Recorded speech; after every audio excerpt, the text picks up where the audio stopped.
aumentar el término fijado por la Constitución para el ejercicio de la presidencia de la República, será sancionado con una prisión de 2 a 6 años. Por ejemplo, creo que fue Plataforma Ciudadana que presentó una demanda penal contra el señor presidente. Pues aduciendo, me imagino, en parte el argumento de este artículo, porque pareciera que en sí eso constituye un delito. Fíjese que hoy sí tengo mis dudas. No creo que el presidente haya llegado tan lejos. No sé si ha sido pensado o fue casualidad, pero él en realidad nunca públicamente ha propuesto el cambio ni ha propuesto la extensión de periodo. Él ha agarrado la propuesta de otros o la plática de otros y ha dicho, sería interesante discutirlo. Claro, pero en sí está despertando una polémica en este caso, ¿verdad? Digamos, yo no creo que él haya cometido un delito aún. Ahora, si el gobierno, haciendo su uso de su derecho de propuesta de ley, presenta ante el Congreso una modificación de este tipo, ahí sí no habría ya duda. Ahora, por ejemplo, usted mencionaba el caso de países como Venezuela, digamos, incluso Argentina con la presidenta Cristina, Bolivia, Correa en Ecuador, que ellos, Cuba obviamente, que utilizando o argucias legales o sistemas legales, han ido de gobiernos que se han vuelto dictaduras, diríamos nosotros, constitucionales. ¿Es ese un riesgo que podía producirse en Guatemala?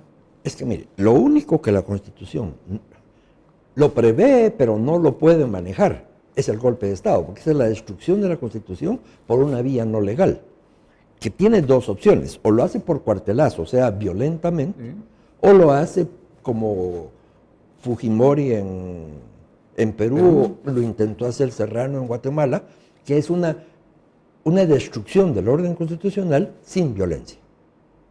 Pero en todo caso, se rompió el orden constitucional. La Constitución debe ser reformada, debe ser quitada, debe ser violada. La Constitución no puede perdurar dentro de ese tipo de golpe de Estado. Y eso es a lo que nos llevaría. Porque eso sería lo que nos podría suceder. Claro. Ahora, digamos, Carlos, haciendo un poquito de historia. Antes el periodo, usted mencionaba que en algunas constituciones nuestras se permitía una reelección consecutiva. Sí. Eso viene y se elimina. Luego se permitía una reelección después de un periodo de vigencia. Así es. ¿Qué llevó a ustedes a dejarlo con que no podía existir la reelección?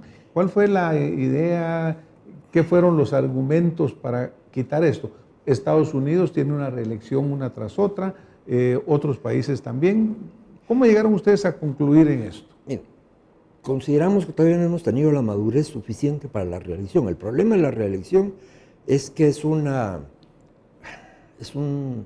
tentación demasiado grande para perdurarse el poder y romper el orden constitucional.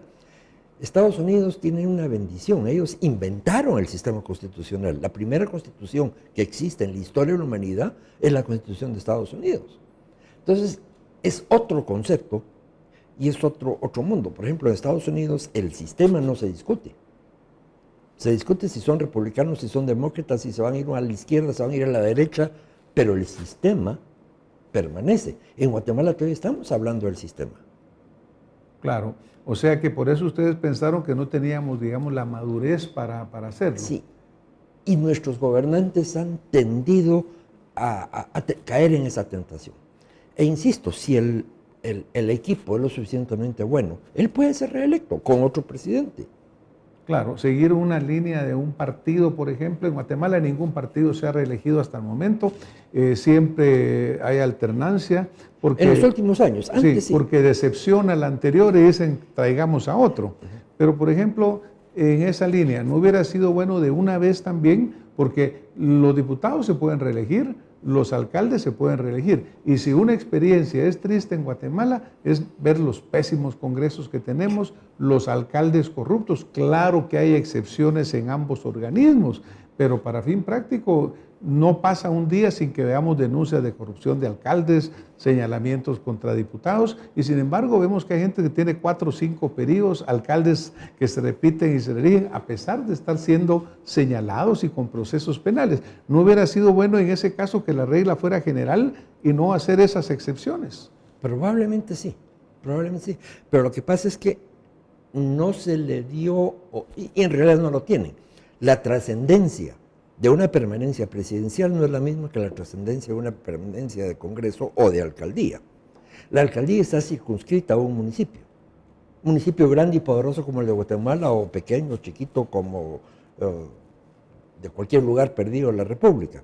El Congreso, mal que bien, supone ser un organismo colegiado, electo o dirigido hacia partidos políticos. El problema que hay con el Congreso es que se murieron los partidos políticos.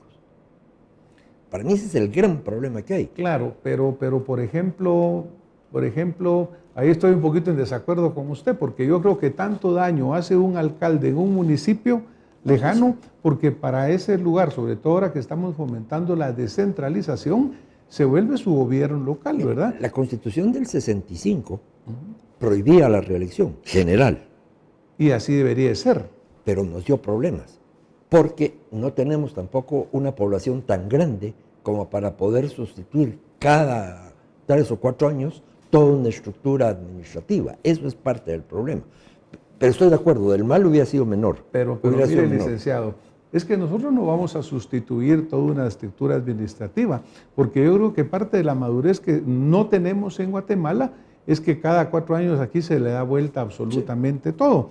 Yo creo que si tuviéramos políticas de largo plazo, visión de país, el alcalde que llegue va a seguir estructuras, va a seguir planes municipales, el diputado va a seguir una agenda nacional, pero aquí cada quien llega a querer inaugurar o a reinventar la rueda. Ahí estamos de acuerdo. Igual en el Ejecutivo cada uno quiere hacer su historia en 4 años, cuando no hay un plan a largo plazo. Es que nosotros hemos ido hacia atrás y no hacia adelante en materia política, si usted lo analiza.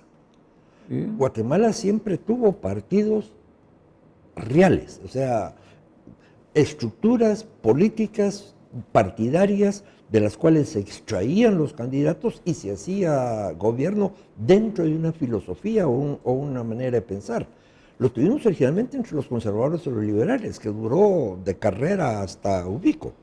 Luego nace otro tipo de partidos, pero sí siguen siendo partidos políticos. El Partido Comunista, el PR, la Democracia Cristiana, el MLN, eran partidos con una personalidad y una ideología muy propia. Eso se va diluyendo, especialmente en esta segunda fase después de la Constitución actual. Y empiezan a ser estos grupos que solo buscan llegar al poder por llegar al poder, sin ningún principio básico. Yo le he tratado de preguntar a más de un dirigente de partido cuál era el origen de su partido, y hasta la fecha soy de centro, soy progresista, soy lo que se necesita hacer en el momento que necesito para ver cómo me reelijo. Y para eso es desafortunadamente no lo que hace. Progresista, ¿qué es ser progresista? Claro. Entonces, si uno dijera, mire, tal vez habría que hacer algún cambio, sería al revés, decir, mire, quitemos la reelección también a los señores alcaldes y a los señores diputados. Sí. Pero ¿cómo se puede lograr esto si no es a través de una constituyente? No, eso sí, no, porque eso sí se va con el Congreso y una consulta popular. Ahora, el Congreso, ¿cómo va a cambiar eso si a ellos les interesa? ¿Qué mecanismos tendría la ciudadanía de decir, mire, 5,000 firmas solicitarlo al Congreso? Pero ahí hay más de 5,000 firmas, por ejemplo, Proreforma juntó una cantidad grande. Sí. Otro grupo ha juntado grande y ahí las dejan dormidas porque obviamente... Lo de Proreforma cayó por su peso, era demasiado mala. Ajá. Era demasiado... Mire, era una concepción utópica. Para mí lo peor que tenía es que tenía un Senado que iban a ser nombrados solo los de una edad y me discriminan a todo el mundo. Y es tan absurdo que era de 45 a 50 años, si mal no recuerdo. Pero poniendo en la historia, discriminaban a un Kennedy y perdían a un Churchill. Claro, pero ni siquiera llegaron a discutirla, es el punto. No, porque, sí se discutió. Porque el problema está en que puede decir el ciudadano, mire, ¿y qué pasa? Que yo vengo, yo propongo, se juntan y se va a dormir porque los señores diputados no van a tener ningún interés en ellos. No, esto sí llegó a la Comisión su reinado. de Asuntos Constitucionales del Congreso. Lo que pasa es que hubo demasiada oposición. Yo firmo los presupuestos.